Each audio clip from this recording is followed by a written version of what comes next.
La Lupa Frascati, già salva, ed il Giardinetti, già secondo, danno vita ad una spettacolare partita terminata 5-3 in favore dei castellani all'8 settembre.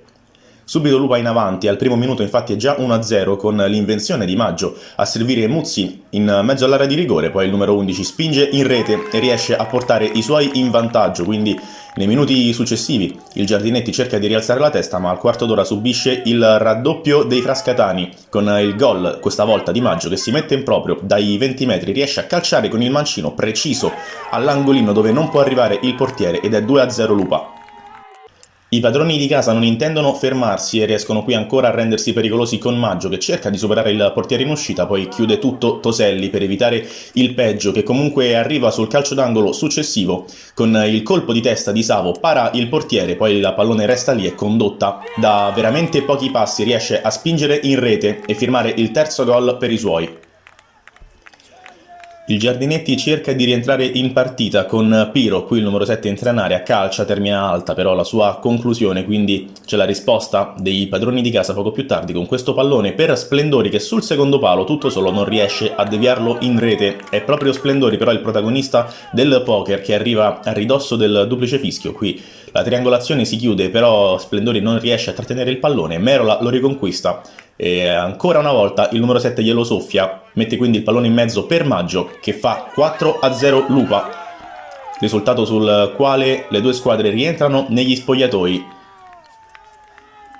Il secondo tempo si apre con la fiammata di Condotta che calcia con il destro sopra la traversa, quindi risponde Fanni con un tiro che ha lo stesso esito rispetto a quello del collega.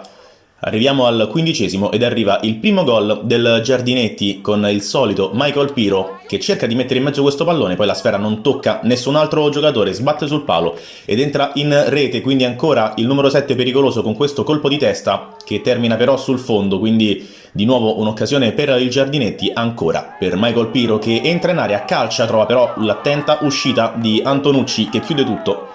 Poco più tardi la Lupa si fa ancora pericolosa in avanti e guadagna un calcio di rigore, infatti qui l'uscita di Sdoga stende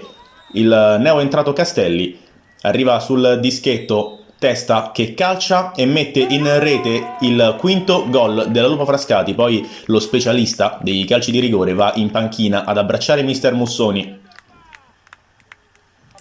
Ancora però Giardinetti in avanti poco più tardi, ancora una volta Michael Piro che segna, qui con il mancino riesce a superare il portiere e a fare 5-2, poi arriva dopo pochissimi minuti il gol del 5-3 con il neoentrato Mostacci che riesce a calciare sotto la traversa, a bucare Antonucci ed a far rientrare i suoi nel match. Tafani con il tacco cerca di allungare un'altra volta, quindi risponde il Giardinetti con il tiro di Giubbini che però termina sul fondo. Nei minuti di recupero arriva un'espulsione poco comprensibile per Castelli, qui non riesce a trattenere il pallone in campo, lo calcia verso la ringhiera, quindi l'arbitro si avvicina a lui e gli mostra il rosso diretto senza infatti averlo ammonito prima, lo allontana direttamente dal campo. L'ultimo tiro del Giardinetti sul quale para Antonucci è l'ultima occasione della partita, arriva quindi il triplice fischio dell'arbitro. Le squadre rientrano negli spogliatoi dopo una spettacolare gara terminata 5-3.